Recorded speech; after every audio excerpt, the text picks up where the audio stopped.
আসসালামু আলাইকুম। ধরেন আপনার এলাকায় এই মুহূর্তে আপনার পাশ দিয়ে বয়ে চলা নদীতে একটা লাশ ভেসে উঠলো। তখন আপনি তৎক্ষণাৎ পুলিশকে খবর দিলেন যে এই লাশটাকে উদ্ধার করার জন্য, যে এই লাশটা এসে উদ্ধার করে পোস্টমর্টেম করে যে আইনগত প্রক্রিয়া আছে সেগুলো মেনটেন করার জন্য পুলিশ আসলেন। পুলিশ এসে সেই লাশটা আপনার বাসা থেকে ফর এক্সাম্পল 50 কিলোমিটার দূরে আপনার সদর হসপিটালে নিয়ে গেলেন। সেখানে পোস্টমর্টেম করা, সেখানে হচ্ছে ডোমকে রাজি করানো, তারপর হচ্ছে জানাজা, দাফন কাফন, এই প্রত্যেকটা কার্যক্রম পুলিশ নিজে উপস্থিত থেকে করলেন বা করেন। এটাই, পুলিশ ছাড়া এই কার্যক্রমগুলো কেউ করে না। অথবা কেউ হারিয়ে গেলেন, অথবা কেউ আত্মহত্যা করলেন, এই যে কার্যক্রমগুলোকে আমরা পুলিশকে দিয়েই হচ্ছে আমরা করতে হয়। এখন কয়েকটা প্রশ্ন এখানে। আপনার বাসা থেকে বা নদীর পাড় থেকে লাশটা জেলা সদরে নিয়ে যাওয়ার জন্য যে খরচটা হয়েছে, অ্যাম্বুলেন্স ম্যানেজ করা, ডোম ম্যানেজ করা, হসপিটালের যে খরচ, এই খরচটা আসলে কে দেয়?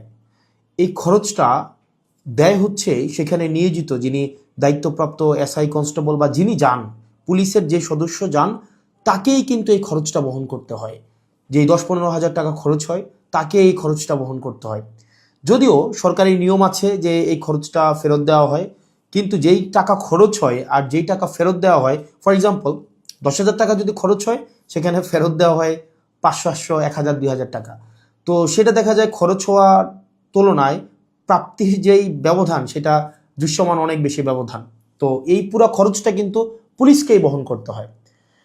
দ্বিতীয়ত হচ্ছে, আপনি যদি আপনার এলাকার থানাগুলাতে যান, থানাগুলাতে গিয়ে যদি দেখেন যে আপনার এলাকার এসআই, কনস্টেবল বা আপনার যারা সেবা দিয়ে থাকেন যে পুলিশগুলা কোন ধরনের পরিবেশে থাকেন, আপনি বিশ্বাস করেন, যদি আপনি ওই পরিবেশটা দেখেন, আমরা ইউনিভার্সিটিতে যেভাবে গণরুমে ছিলাম, এক রুমে গাদাগাদি করে অনেকজন, ফ্লোরিং করা, শুধুমাত্র তোষকটা থাকতো, উপরে ফ্যান নাই, যথাযথ পয় নিষ্কাশন ব্যবস্থা নাই, তারপরে হচ্ছে ভেন্টিলেশন সিস্টেম নাই। একটা মানবীয় জীবন বলতে যেটা বোঝায়, আপনার থানাগুলোতে পুলিশরা সেই ধরনের পরিবেশে থাকে।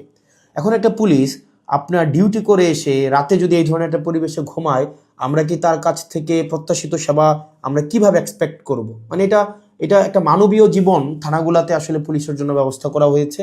এত বছরেও পুলিশ এই সেবাগুলোতে, এই মৌল মানবিক পুলিশের যেই বেসিক যে সেবাগুলা, সেগুলো এখনো পর্যন্ত কিন্তু সংস্কার করা হয়নি। তৃতীয়ত, সবচেয়ে গুরুত্বপূর্ণ এবং তৃতীয়ত যেই অসুবিধাটি আমি থানাতে দেখলাম এই কয়েক মাসে, সেটা হচ্ছে আপনার থানা থেকে একটা অপরাধ কার্যক্রম সংগঠিত হয়, ফর এক্সাম্পল 15 কিলোমিটার, 20 কিলোমিটার দূরে। একদিনে অনেকগুলো অপরাধ কার্যক্রম সংগঠিত একটা থানায় হতে পারে। পারিবারিক কলহ, মাদকের সমস্যা, ছিনতাই, ডাকাতি, চুরি, একাধিক সমস্যা সেখানে ঘটতে পারে। এখন প্রশ্ন হচ্ছে, একটা থানায় যদি আমার 16-17টা ইউনিয়ন, 20টা ইউনিয়ন, কোনো কোনো জায়গায় তারও বেশি ইউনিয়ন, প্রত্যেকটা জায়গায় যদি কোনো ধরনের অপরাধ কার্যক্রম সংঘটিত হয়, ধরি 10টা জায়গায় সংঘটিত হইলো বা 5টা জায়গায় সংঘটিত হইলো, আমার এই 5টা জায়গায় কিন্তু তাৎক্ষণিক রেসপন্স করতে হয়। এখন তাৎক্ষণিক যদি আমরা রেসপন্স করতে চাই, সেই জায়গাগুলোতে পৌঁছাইতে অবশ্যই অবশ্যই আমাদের গাড়ির প্রয়োজন। মানে গাড়ি ছাড়া পায়ে হেঁটে তো নিশ্চয়ই এই ধরনের কার্যক্রমগুলোতে কখনোই পুলিশ তড়িৎ কোনো সিদ্ধান্ত বা তড়িৎ কোনো অ্যাকশন নিতে পারে না। কিন্তু আপনি যদি থানাগুলো যান, দেখবেন কোনো থানায় 10টা গাড়ির প্রয়োজন, 6টা গাড়ির প্রয়োজন, সেখানে থানাকে দেওয়া হয়েছে 1টা গাড়ি, 2টা গাড়ি। এখন পুলিশ তো আর বাসায় বসে থাকে না। আপনি কল দিলেন যে এখানে ঝামেলা হয়েছে, মানুষ মারা গিয়েছে, চুরি হয়েছে, খুন হয়েছে, পুলিশ কিন্তু আসতে হয়। তাহলে পুলিশ কিভাবে আসে? পুলিশ দেখা যায় একটা ভ্যান ভাড়া করে, একটা অটো ভাড়া করে, অথবা দেখা যায় একটা লেগুনা ভাড়া করে, সেইটা করে কিন্তু তাকে যেতে হয়।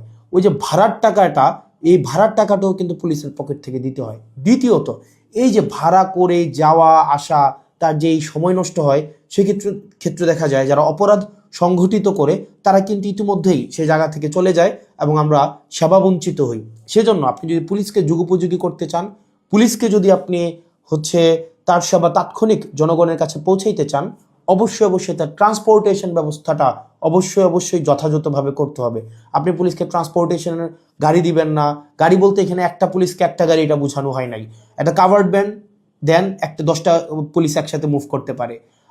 তারপর হচ্ছে একটা থানায় যদি আপনি 5টা 6টা গাড়ি দেন, তাহলে সেক্ষেত্রে কিন্তু ওই এলাকার অপরাধ কার্যক্রম অবশ্যই দৃশ্যমান কমে আসবে। কারণ পুলিশ ইমিডিয়েট রেসপন্স করতে পারবে। কারণ পুলিশ যদি ইমিডিয়েট রেসপন্স করতে না পারে, অপরাধ সংঘটিত হয়ে যাওয়ার পরে যদি রেসপন্স করতে হয়, সেক্ষেত্রে দেখা যায় দিন শেষে অপরাধী কিন্তু পালিয়ে যায়। সেজন্য পুলিশের দক্ষতা, পুলিশের সেবা যদি আপনি জনগণের দ্বারগোড়া পৌঁছাতে চান, অবশ্যই আপনার ট্রান্সপোর্টেশনের ব্যবস্থা উন্নতি করতে হবে। এখন আমাদের বর্তমান বিদ্যমান যে পুলিশ ব্যবস্থা রয়েছে, এই পুলিশ ব্যবস্থার থানাগুলোতে, আমি থানাগুলোর কথা বলবো, থানাগুলোতে তাদের অ্যাকোমোডেশন সমস্যা, তাদের বাসা, তাদের থাকার জায়গা নাই ঠিকঠাকভাবে, গণরুমের মতো তাদেরকে থাকতে হয়, এবং তাদেরকে যে বেতন দেওয়া হয়, এই বেতন দিয়ে যে একটা স্বাভাবিক জীবনযাপন করবে সেটা কোনোভাবেই সম্ভব না। দ্বিতীয়ত হচ্ছে আপনি তাকে ট্রান্সপোর্টেশনের ব্যবস্থা করছেন না যথাযথভাবে।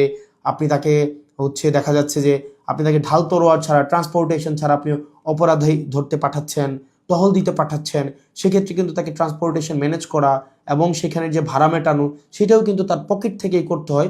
সরকার যে অ্যালটমেন্টটা দেয়, সরকার যে বরাদ্দ দেয়, সেটা খুবই খুবই প্রয়োজনের তুলনায় অপ্রতুল। তৃতীয়ত হচ্ছে আপনি পুলিশে একটা আমি অনেকগুলো অফিসারের সাথে কথা বলেছি, রিটায়ার্ড অফিসার, চাকরিরত অফিসার, তাদের সাথে কথা বলেছি।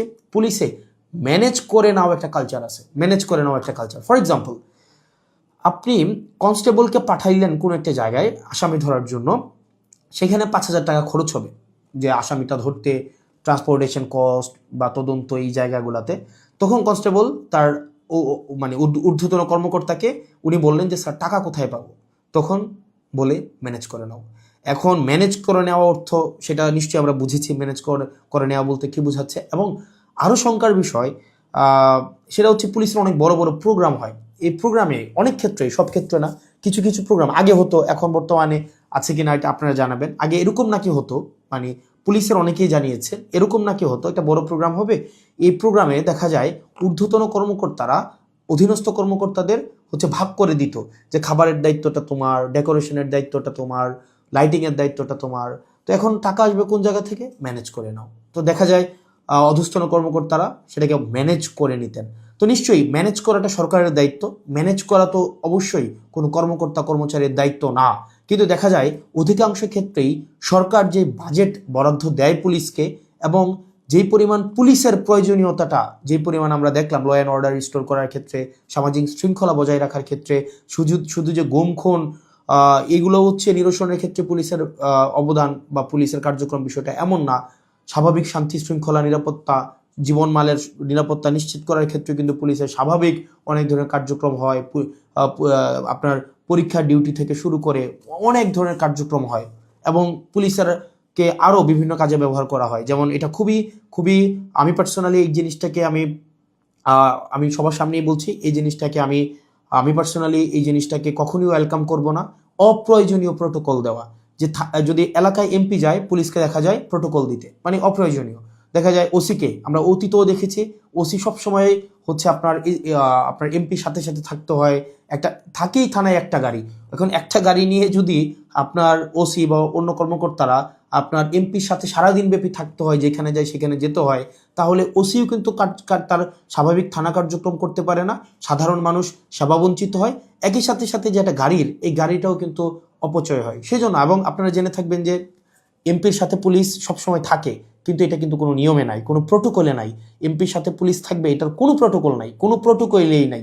এটা আগে রাজনৈতিক যে কালচার ছিল, রাজনৈতিক কালচারে পুলিশ এমপির একটু নজরে পড়ার জন্য বা একটু স্বাভাবিকভাবে এই কার্যক্রমগুলো, পুলিশকে রাজনীতিকীকরণ হওয়ার কারণে পুলিশ যে স্বপ্রণোদিত হয়ে সব ক্ষেত্রে করেছে বিষয়টা এমন না, পুলিশকে করতে বাধ্য করা হয়েছে ক্ষেত্র বিশেষে। তো সেজন্য আমরা যদি পুলিশের সেবাটাকে জনগণের দোরগোড়ায় পৌঁছাতে চাই, আমরা যদি চাই জনগণ যথাযথভাবে পুলিশের সেবাটা পাক, তাহলে কিন্তু অবশ্যই আপনি পুলিশের, বিশেষ করে থানা পর্যায়ের থানা পুলিশের, কারণ সবচেয়ে বেশি কিন্তু থানায় পুলিশকে সাধারণ মানুষ যায়, আপনি থানার পুলিশের অবশ্যই আপনি তার আবাসন ব্যবস্থা নিশ্চিত করতে হবে, যথাযথভাবে তার বিশ্রামের পরিবেশ আপনি নিশ্চিত করতে হবে, নিরাপদ পানির ব্যবস্থা নিশ্চিত করতে হবে, খাবারের ব্যবস্থা নিশ্চিত করতে হবে, এবং তার ডিউটির এখানে একটা প্রোটোকল আপনার নিশ্চিত করতে হবে। আপনি 24/7 একটা মানুষ কখনোই, একটা স্বাভাবিক মানুষ স্বাভাবিকভাবে কখনোই ডিউটি করতে পারে না। 2 নম্বর বিষয় হচ্ছে ট্রান্সপোর্টেশনের ব্যবস্থাটাকে আপনি নিশ্চিত করতে হবে। একটা থানায় একটা গাড়ি দিয়ে একটা থানা কখনোই চলতে পারে না, 2টা গাড়ি দিয়ে একটা থানা কখনোই চলতে পারে না। আপনি পুলিশের উপর চাপিয়ে দেবেন যে ম্যানেজ করে নাও। পুলিশ যখন ম্যানেজ করতে যাবে, তখনই কিন্তু জনগণ পুলিশের একটা সাংঘর্ষিক অবস্থা তৈরি হয়। তখনই উৎকোচ গ্রহণের এক ধরনের বৈধতা মানসিকভাবে উৎপাদিত হয়। সেজন্য আমরা পুলিশকে এই ম্যানেজ করে নেওয়ার প্রবণতায় না ঠেলে দিয়ে সরকারের কাছে এই বিষয়গুলো নিয়ে আমাদের আহ্বান থাকবে বাজেট বৃদ্ধি করা, এবং সেগুলোর হচ্ছে আমাদের যেই টেকনিক্যাল জায়গায় আমাদের রিসোর্স সেখানে হচ্ছে আমাদের ইনস্টল করতে হবে। তৃতীয়ত তার মানে অ্যাকোমোডেশন, তারপর হচ্ছে ট্রান্সপোর্টেশন, আর হচ্ছে 3 নাম্বার যেটা হচ্ছে অযাচিত যেই রাজনীতিকীকরণের যে বিষয়টি রয়েছে সেটি থেকেও পুলিশকে আমাদের মুক্তি দিতে হবে। সাধারণ জনগণ এবং পুলিশের মাঝখানে কোনো মধ্যস্বত্বভোগী থাকা কখনোই উচিত না। তো আমরা পুলিশের কখনোই, আমরা শুরু থেকে, আপনি যদি যান আমার টাইমলাইনে এখনও আছে যে অগাস্ট থেকে 2024 অগাস্ট থেকে পুলিশের যেই টেকনিক্যাল হচ্ছে রিসোর্স ইনস্টল করা, তাদেরকে সেটাকে এনরিচ করা, পুলিশকে জনমুখী করা, রাজনৈতিক প্রভাবে বলের বাহিরে নিয়ে যাওয়া, তাদের আবাসন, স্বাস্থ্য, চিকিৎসা সেগুলো যেন যথাযথ হয় সেটি নিশ্চিত করা, তার পেশাদারি যেই ব্যয় হয় সেই পেশাদারি ব্যয় যেন সরকারি খাত থেকে হয়, তাকে যেন সেটির জন্য ম্যানেজ করা কালচারে না যেতে হয়, সেটির জন্য কিন্তু আমরা গুরুত্ব দিচ্ছি। সেজন্য আমরা সংসদে এই বিষয়গুলো নিয়ে কথা বলবো যদি আল্লাহ সুযোগ করে দেয়, এবং যেহেতু সুযোগ করে দিয়েছে একই সাথে সাথে সরকারের কাছে বা মানুষের কাছেও যে এই যে পুলিশের, আমরা যে তৃণমূলের পুলিশের যে জটিলতাগুলো সেগুলো আমার কাছে মনে হয়েছে সবার জানা উচিত, যেহেতু থানাগুলোকে আমরা এখন খুব ক্লোজলি দেখছি, সেজন্য সবাইকে জানানো। আর পুলিশের প্রতি আমাদের সবসময় সংবেদনশীলতা রয়েছে, এবং আমরা চাই পুলিশ জনগণের হয়ে উঠুক, কোনো রাজনৈতিক দলের না, পুলিশ হয়ে উঠুক সবার। পুলিশের সাথে জনগণের সম্পর্ক থাকবে হৃদ্যতার, এবং প্রত্যেকটা মানুষ যেন ভয়হীনভাবে সেখানে অভিযোগ জানাতে পারে, এবং অপরাধী নির্মূলে পুলিশ সবসময় যেন সুদৃঢ় ভূমিকা পালন করতে পারে রাজনৈতিক যে কোনো প্রভাবের ঊর্ধ্বে উঠে। পুলিশের আবাসন সমস্যা, ট্রান্সপোর্টেশন সমস্যা, পুলিশের বাজেট বৃদ্ধি এবং পুলিশের ম্যানেজ করে নেওয়া কালচার থেকে পুলিশকে অবশ্যই মুক্তি দিতে হবে। আসসালামু আলাইকুম রহমতুল্লাহি ওয়া বারাকাতুহু।